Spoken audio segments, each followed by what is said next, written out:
Nyawang sacara anyar. Panglimbang 5 menit dina Selasa wagi tanggal 7 April taun 2026 kapethik saka Injil Yohanes bab 20 ayat 11 tekan ayat 18. Sawetara dina kepungkur aku nyambangi sawijining tilas kanca kantor ing sawijining komunitas. Panjenengane lagi ana jroning perawatan khusus amarga larane kang abot. Sing ndadekake aku kaget ora percaya yaiku owah-owahan ragane kang jeglek.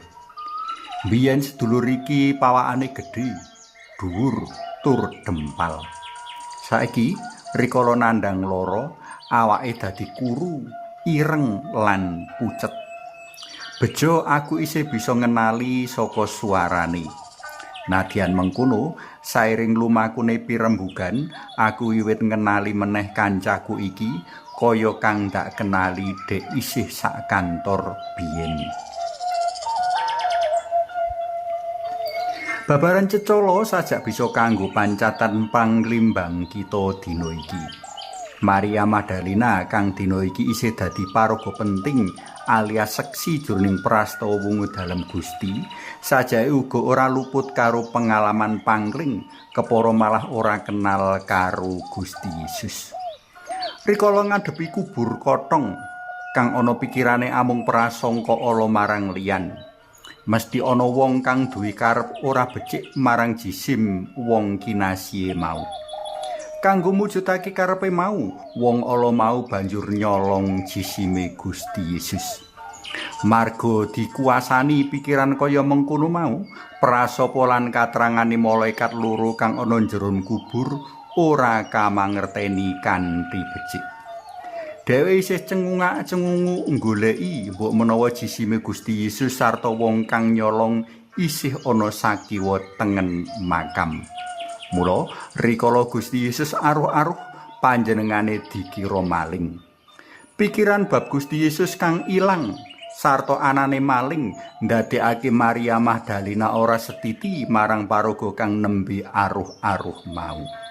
Sajake pikirane uga isih tom-tomen mring wadana dalem kang bengep-bengep sarta raga dalem kang abuh-abuh ajur rojah rajih gudras getih. Maria Magdalena pangling marang bleger dalem Gusti Yesus sakwise wungu saka sedo. Wadana dalem resik sumringah sarta raga dalem kang singsetan milur-milur tilas cemeti jabakno tatu-tatu ing epek-epek lambung sarta dlamakan suku dalem. Ndak kira rasukan dalem uga beda karo rasukan rikala sedo. Nanging Gusti pirsa kang kudu katindakake. Panjenengane ngundang jenenge Maria. Tembung sakecap iki kang kasil nyingkap kelir kalimpute sarta mbuka atine Maria Magdalena. Dheweke dadi ngerti menawa kang lagi wawan rembuh karo dheweke iki jebul Gusti Yesus. Oh, Kiai Guru, ature cekak.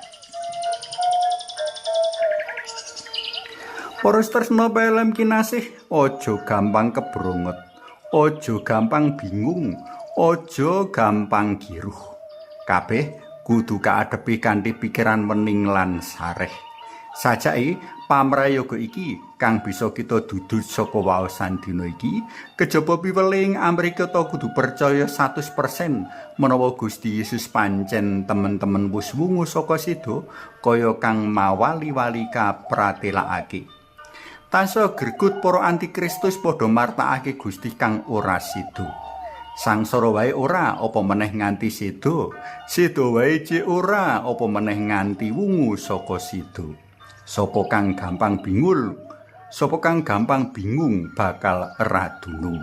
Dene sapa kang percaya menawa Gusti Yesus wungu saka sedo bakal kairit tumuju swarga.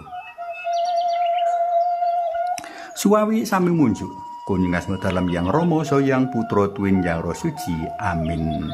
Kawula pitados ing Kanjeng Gusti Yesus Kristus Putra Dalem ingkang lumantar paseksenipun malaikat lan para wanita suci ugi paseksenipun panjenenganipun piyambak sampun wungus saking sida sarta manggi para pendherek kinasihipun saderengipun migrat dhateng swarga saperlu pinaring satengen dalem mengku panguwaos lan kamulyan ing saklami-laminipun. Amin.